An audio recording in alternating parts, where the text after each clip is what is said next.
What's going on, moms and dads? Welcome to another episode of the Fade You podcast. We're a little shorthanded today, but we're here to preview the NFL Week 7 slate. Here we are midweek recording on Wednesday, October 19th. And this is episode 161, trudging right along through another NFL season. My name is Matthew James. I've got Kmart with us. I've got Chris Duke with us. Joe's traveling. Joe's going to be absolutely blacked out of his mind at a wedding in a couple of days. So Joe's traveling. Safe travels, father. And Neil's got a bunch of stuff going on. What's going on with Neil? He just said an all-day training in La Jolla. I know he started a job a couple.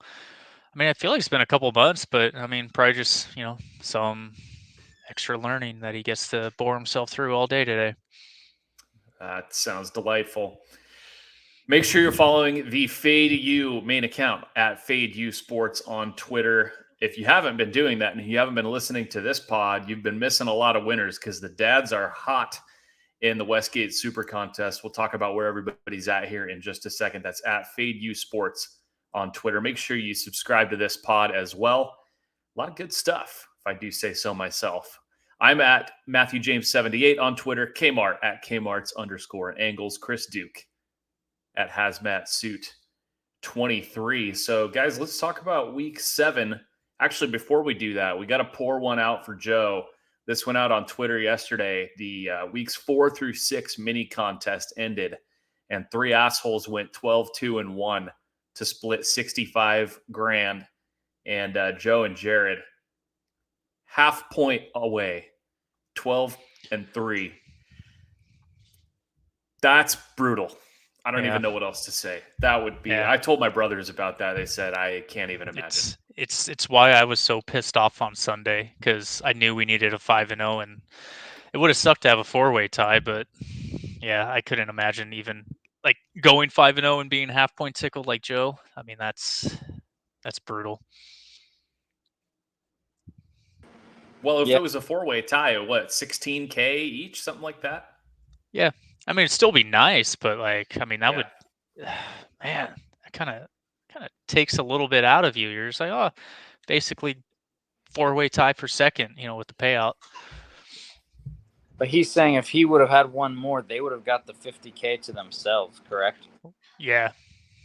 And he fucking didn't put his foot down. He said he hated the Niners play, and it ended up going in. I wonder what their play would have been if they took that one out. Yeah, I don't think any of us asked him. That would be interesting to know. Tough way for the last 3 weeks end for Joe, but they're still in great shape. It was a 4-1. We've got Joe and Jared, their entry, Vanilla Gorilla, and we've got Chris and Riley's entry, I'm Cirked, at 21-9 through 6 weeks. That's incredible. That is good enough to be what is it, tied for 31st? Is that it, Chris? 31st, father. And that's out of 1,600 dickheads. So 21-9 is a very good start. You guys got to keep it going. We're only a third of the way through, so there's a long way to go. A lot of people at the top of the leaderboard are going to regress. So just try to be regression proof. I'm sitting at 20-10, just behind, and then just behind me for a fourth place in a group of 4 teams. There's nothing to be ashamed of if you're 18-11-1. Even Kyle and Neil down there are still absolutely within striking distance. So a really good start for all the dads. If you guys are not following everybody on Twitter and getting everybody's plays, you're missing out. It's a great start, and we just want to try to keep it going, guys. Absolutely. Yeah, we're in 247th place. So, yeah, like you said, still in striking range, at 62%, or I guess 60% because of that push, whatever it is. It's just, all you guys at 70 and Matt, you just below it. It's crazy. I don't know if we can catch up because you guys are just so hot. Everybody just keeps chugging along with a 3-2 or a 4-1, sprinkle a couple 5-0s in there. So, we got to toot our own horns with that. It's a really good start for everybody. Everybody's seeing the board really well. There's not been a lot of dumb plays. There's been some, but not a lot. and it's fine. We're going to learn, and we're not going to make those mistakes here in the second 2/3 of the season. So let's get into week 7. Chris, I texted you the other day that this was going to be the week of a lot of really gross underdogs, and a lot of 6-point spreads, a lot of 7-point spreads, some even higher than that. But we also have a couple of really popular underdogs. So we'll talk about all of that stuff. I'll get to Joe's play first. So Joe's traveling, and his favorite play, and we're going to have to talk about this one. Joe's favorite play. Chris, are you still there? I just lost you on my screen. Oh, no. Of course. You're there. Okay. So Joe's favorite play is Patriots on Monday night. He says he doesn't think Chicago scores more than 7 points. Patriots offense will be competent enough to cover the big spread. Belichick versus first-year coaches speaks for itself, and adds that it's a super hot teaser leg to go down through 7 and down through 3. Now, this is -8. This is -8 in a game with a total under 40. Chris, what do you think about this play? I mean, it very well could hit. I mean, the Bears are trash. We know that. I just simply can't let that go in my contest because the fucking Patriots have outscored their opponents by 53 points the last 2 weeks. They're riding high. They simply cannot be. They're fucking Tesla at fucking whatever 1,500 a share, and Bitcoin at 60 grand a fucking Bitcoin. This is sky high. The Bears just look like dog shit. Scored 7 points on prime time against the fucking Commanders. I don't know. This ultimately to me is a buy low on the Bears. I can see them. I get it. Belichick at home. I get it, but I mean, it's a prime time. Can you not see this being disgusting and Patriots squeaking out a 3-point win, something like that? That's how I see it. So we'll see. Well, it's funny, that we're on this game because I was texting Neil because he's in that fun little training, and we'll get to what he was going to talk about later on, but he's like, I'm also liking laying the 8 with the Pats too. Billy Boy in prime time, and I'm just like, yikes. I was like, I might go with that only if Zappy plays. So it's kind of funny, both those dads, are liking that play. Well, so is the rest of the entire known universe. I'm seeing 80% on the Pats. Chris, 20% on the scummy, shitty Chicago Bears can't do dick on offense. Is Mac supposed to be back? Because I mean, even Mac, I think it's laughable. Even if Mac's laying 8 coming back, Zappy, I mean, they've been 8, 9, 10-point dogs in Lambeau. Then they were barely 3-point faves at home against the Lions, who you could argue are just as dog shit as the Bears. And then they're road dogs at the Browns, and now they're coming home and laying almost double digits. I just don't get the complete market correction, but maybe the Bears are just that god awful, Matthew. It's interesting to me going into the season. The narrative on the Patriots was, what is this offense going to look like? It's Patricia. It's Joe Judge. Their training camp was horrific. No one is saying a word about that now. So are they just suddenly a good offense after a couple of good performances against the Lions and the Browns? I mean, what happened to this narrative that, like, what are the Patriots doing on offense? Their defense started playing. Well, who have they played, though? They played Jared Goff outdoors. They played Brissett, who they used to have. I mean, just to push back on that a little bit, I mean, yeah, the defense has been good, and now they play Chicago, so maybe it'll look good again. But yeah, but I mean, it also goes the same with those teams. I mean, they've been in some nail biters, with other decent teams, and I mean, if we want to play that game, it's Seattle and Detroit game, putting up all those points, but then the Cardinals can only put up 3 offensive points against Seattle. So, I mean, yeah, Consig says it best. No one knows shit. Everything changes week to week basis. There's so many damn injuries this season too. Like everything's different, week to week. Just it's hard to know like which team is out there because they're constantly switching pieces. Chris, I know or go ahead, Chris. Yeah, it's just interesting because the Bears looked really good against the Vikings. They made it a game, and the Vikings are 5-1, but a lot of people are saying they're smoke and mirrors. What's the spread if the Bears score a touchdown instead of getting stopped on Thursday night, and they make it a 7-point game against the Packers instead of getting stopped at the goal line, and it's more like a 14-point game. So it's just, you look at stuff like that. I don't know, because there's two ugly dogs. You got Pittsburgh on Sunday night, and then you got Bears on. I mean, both primetime games are over a touchdown. It's funny. You feel like one might give it a good run. Just who will it be? Yep. Isn't that interesting, Chris? The price point. I mean, you just talked about it. So the Bears just 2 weeks ago, right, are +7 in Minnesota, and now they're +8 at New England. So New England is 1 point better than 5-1 Minnesota. It's a little bit funny when you start to look at the price points like that. I agree with what you said.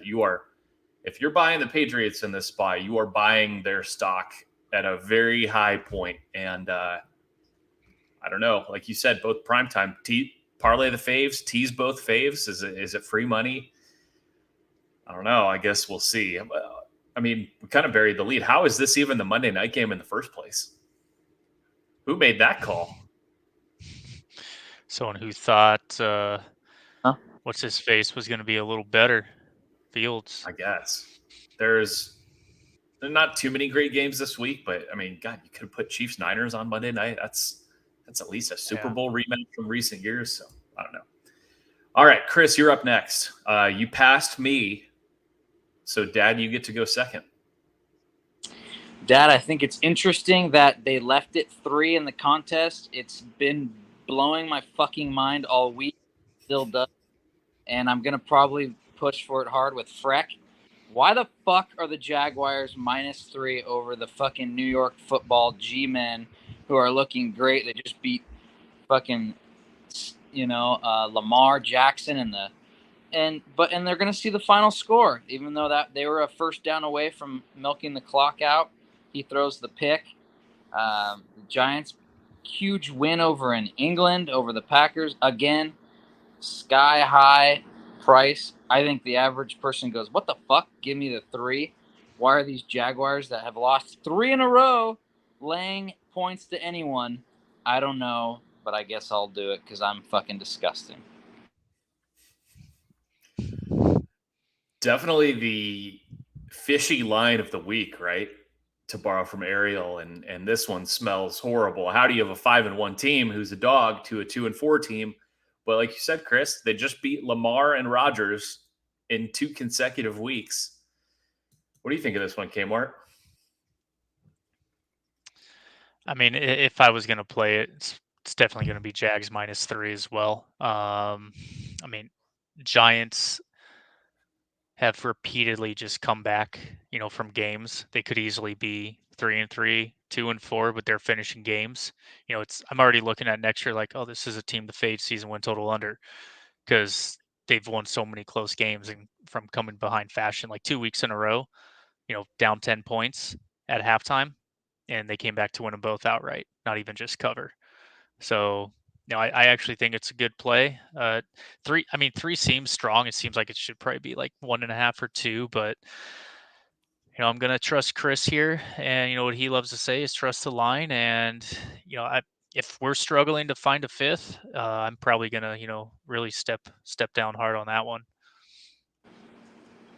Yeah, I'm shocked it's still 3. I thought it might be 2.5 in the contest. Matt, did you say? I haven't looked. I looked earlier this week. I didn't check again today. Are we still seeing a lot of tickets predominantly on the Giants, and they're not moving? I mean, it's just shocking that number just will not budge. It's crazy. I feel like they opened it at 2.5 and then went to 3. Despite, like you said, I'm probably going to get about 2/3 of the bets on the Giants. I would say the Jags are probably the pro side for sure. Now, that being said, the pros took this number at 2.5. So now it's 3 for the contest. It's clearly not the same thing. That's a key number. I actually looked at this one too. Kind of strength versus strength. The Giants have been one of the better teams at running the ball. I think they're, I just wrote this down earlier, 3rd or 4th in rushing yards per game. They actually have the 5th most running attempts per game too. So clearly, you know what they want to do. They don't want Daniel Jones thrown it a bunch of times. The Jags allowed the 3rd fewest rushing yards per game in the league. Now, sometimes that's opponent based, but still, you can see a scenario where the Giants want to run the ball and the Jags hopefully play to their strength and are able to limit what the Giants have been doing well. So, and you're buying the Jags low. I mean, this is a team that had a couple of really good games early in the season and really have kind of fallen on hard times. Well, I mean, out to a 14-3 lead early, and then they let Matt Ryan, who looked dead before last week, throw 58 times and just destroy them. So, yeah, and that's interesting that you have those good of numbers, and it's not like they've been playing dog shit rushing. They've played the Eagles. They've played the Colts twice. I mean, these are like strong rushing teams, and for them to have those numbers, that's pretty great. Yeah, interesting game there. Definitely a smelly one. We'll see if that line comes off the 3 at some point later in the week. I guess for me, I considered a few to talk about on this pod. I guess I will talk about the Browns. I mean, we love division dogs. I think this is another team you're buying low on. Have they lost 3 straight, Cleveland? I think so. Is that right? I mean, obviously did not look good last week at home against New England. They lost the previous week to the Chargers in that crazy back and forth game, and then the previous week down in Atlanta. So they lose a couple. They lose to Atlanta by 3. They lose to the Chargers by 2. They look horrible against the Patriots. Perfect time to buy going into a division game. We love road division dogs.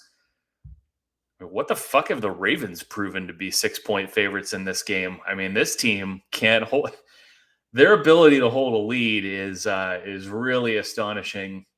So give me the Browns in a buy low spot going into a game against a familiar opponent. I think both teams will probably be a little bit desperate. When these two teams played last season, they were both pretty tight games. Last year, they played both games late in the season. Ravens won 16-10, and then the Browns won 24-22. So I'm expecting a tight division game, a little low scoring, probably a 23-20, 2017 kind of game. But maybe it's a little more. I mean, neither defense has been great, but Chris, division dog, can you get behind this one? I like it. Yeah, we love those. Dog off a loss, all that have been pointing that the trends are just so strong. Dogs of 3 or more, 3 to 6 points. It's just like you said. I mean, this has like Ravens up, like you said, 20-10 or something again. Browns going and scoring and keeping it within the number. And yeah, I like it. I dig it. What about you, Kmart? The Ravens are kind of a team that's tough to make sense of. You could easily point to some of their losses they've let slip away and see them with a much better record. I feel like the line is kind of reflecting what that would be if that was the case and not what they actually are. Yeah, I mean, it's tough because you have a team who's blown an 18-point lead, a 10-point lead, something else. And it just seems like they stop playing the way they come out, whether they're trying to eliminate Lamar Jackson from having an injury. They just look like a completely different team in the second half. So it's like, okay, this team clearly is not a second half team. So maybe you play them in the first half, but then it's the whole, instead of fading what they're going to do, is it finally they're going to play 4 quarters? Are they finally due, as I've said before, to actually put together a complete game? because at some point, everyone was very high on them, and they clearly have a shit ton of talent. So are they going to finally just actually, smart play is, probably Browns +6, 6.5, whatever the hell it is. But would we all be surprised if the Ravens end up winning this game by, 17, 20 points? Yeah, I mean, this is 6.5 all across the board. So somebody is getting that number to move off of 6. I don't know. I'd be curious to see if this hits 7. I don't think it will. For contest purposes, yeah, it is 6. So we'll see what happens with that line. All right, Kmart, on behalf of you and Neil, what are you guys looking at? Yeah, so I got really excited last week. I thought I was finally done with this team, but here we go again. Oh, no. Broncos -1. So Holy shit. it's just funny because we were talking about this game on Sunday, before Sunday Night Football.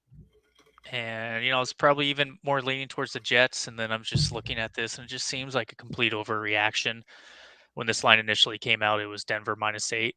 Last week, it was -3.5. And then just because they look like a dumpster fire again, goes down to 1. And now it's even at a pick 'em in some spots, half point.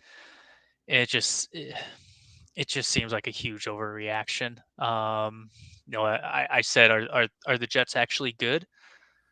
On Sunday. So I don't know if this actually tests it, but I don't know, man. You giving me the Broncos just to essentially win a game at home? I think I'm gonna have to take that against an East Coast team playing in altitude. The other storyline is Melvin Gordon, talking to Hackett, and I don't know, like they're in high school and they have a good conversation, and now he's gonna start. It's like, this is the NFL. You fumble, bro. Like, that's why you're not playing, because you're a Well, liability. He didn't fumble Like, last week because they don't even give him yeah, the ball yeah, anymore. because he had What are 2 they doing? carries. Like, yeah, it's just, and you could see him on the sideline just pissing and moaning. Like, cut his ass. Like, most Bronco fans I talk to want him gone because he's arguably cost them 2 games this season. So I don't know. That to me is weird. Murray to me is the better back, and hopefully he doesn't fumble again. So I do like the Broncos. I mean, they still have a very good defense, what it looks like, and eventually I would like to assume that Russell Wilson is going to cook something other than a hot dog and get the damn ball to Sutton and Judy, Well, because people have been assuming that since week 1. So, I've been assuming I it since mean, after week 2, and it's like, well, going back to the pod. I mean, apparently I'm the world's biggest Donkeys fan now, because I think I've had action on them every single week now. And I thought this was the week where I was like, oh, it's a no play. And then this shit happens. I'm like, well, all right, Donkeys it is. wow. So, switching over to Neil, he actually likes the Titans. So I believe they're laying 2.5, as I predicted, kind of stinky line. But his reasoning behind it is Vrabel and the Titans on 8+ days of rest are scary. So they're 8-0 straight up and against the spread. They average almost 30 points per game, giving up only 11, so almost about a 19-point differential there. And I think we had this conversation, with Aaron Rodgers and his trends, where it's like, okay, he's 37, he has no receivers. I brought up the same thing to him. I was like, 30 points per game is nice, but look at what they give up, 11. Would you say they have the same defense this year? Like, to me, no. And I don't even think offensively they're scary. Henry's a year older, looks like a half step slower, not as dominant getting through that hole. And to me, like, I really want the Colts again. So this is going to be an interesting one to see if either side gets in the contest, or if it's a complete stay away from us. Chris, I got to get your take on the Denver game first. I mean, no one is going to want this team after what they looked like on Monday Night Football. And that's what makes it better too. It's like, I wish Joe was here. It's like no one's on the Donkeys. No one. I think it's 88% on Jets right now. So yeah. What do you think, Chris? I mean, is this obviously the disgusting hazmat suit side is the shitty Broncos and Hackett? Can you bring yourself to do it?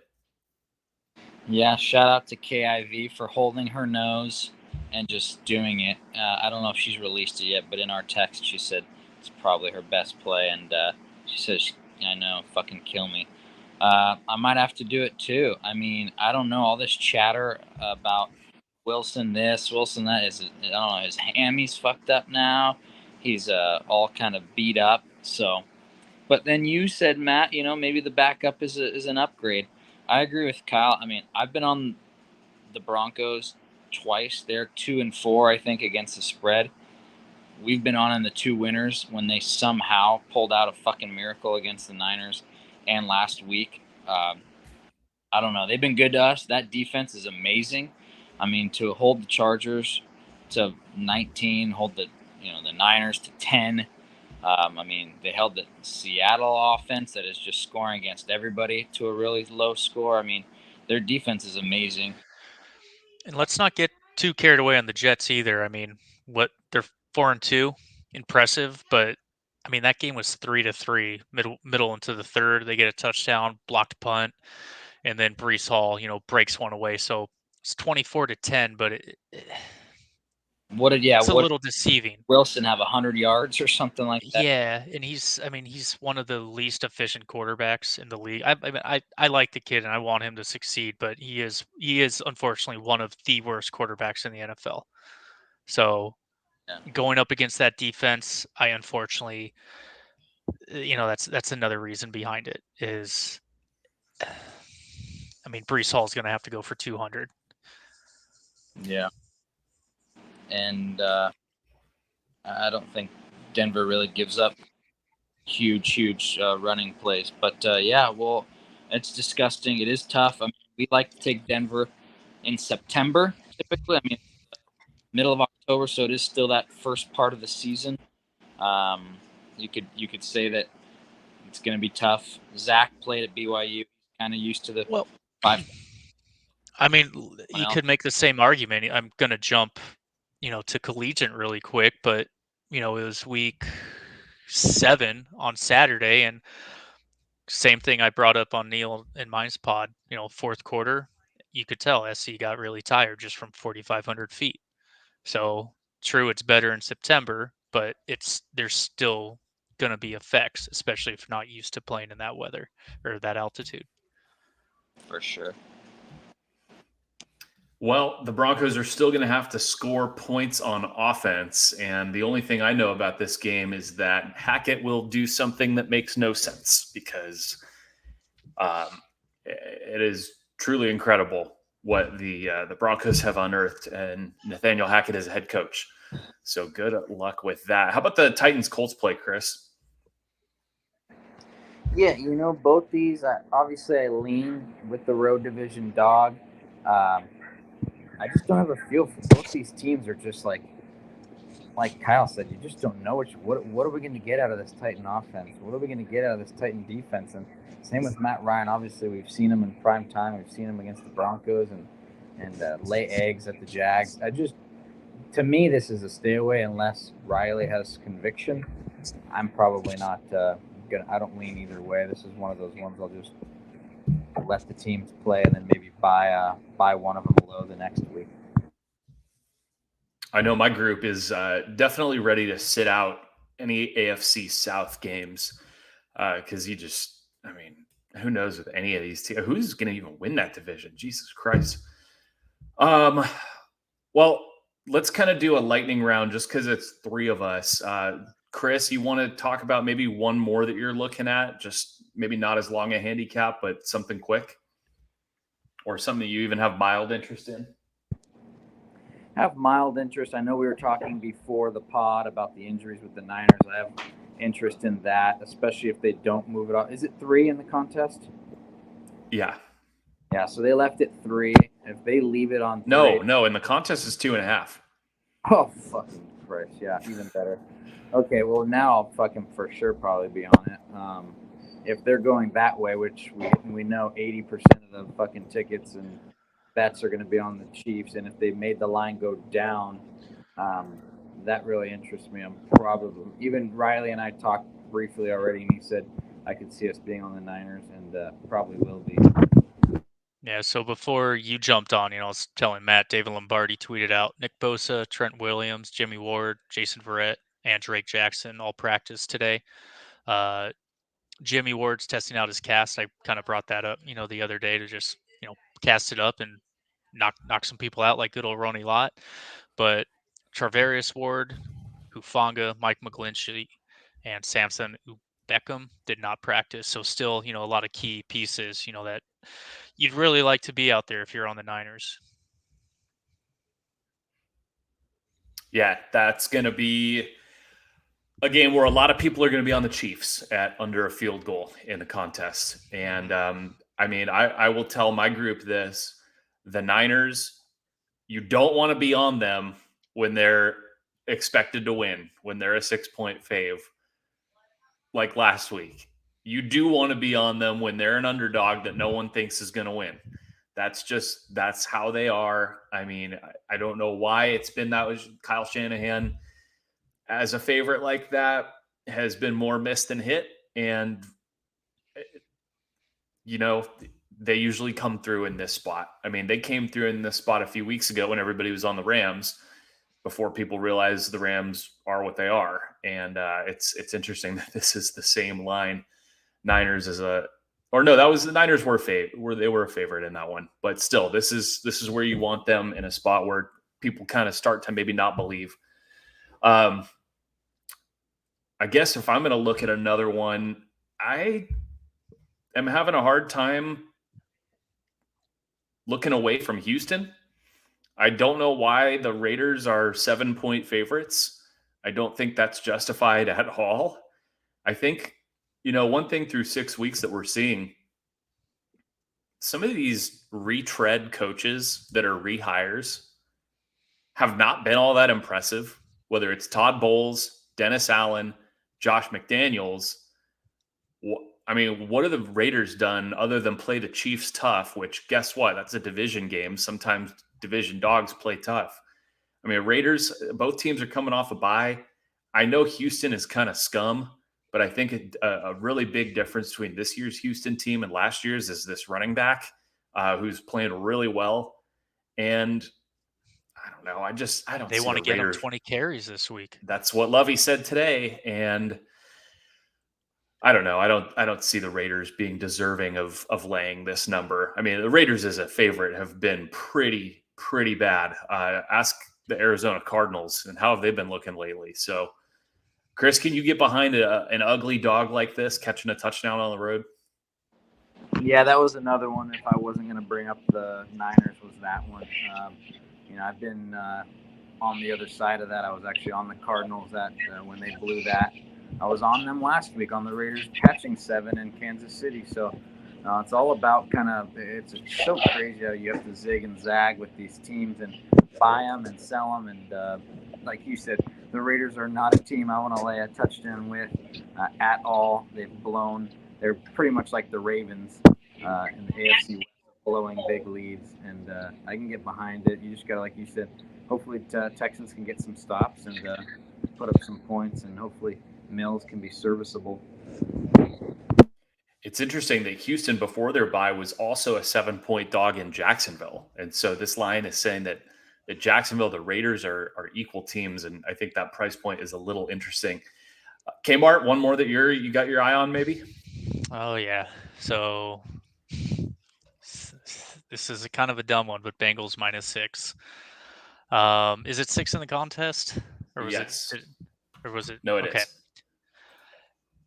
So I'm pretty happy about that because early in the week when it was 7, I was like, I don't know if I'll play that if it's 7, 6.5 in the contest. But 6 I like, and it's more of just a fade on the Falcons. I mean, 6-0 against the spread.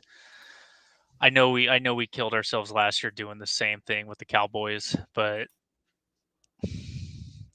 I mean, half the reason I kind of allowed it in the contest, the Niners last week, is just that defense isn't very good. Like I actually thought the Niners would send that thing to overtime and win by 6, and I could just laugh. But But yeah, obviously that didn't happen. And Bengals just offensively, I think, just have more things going than San Francisco.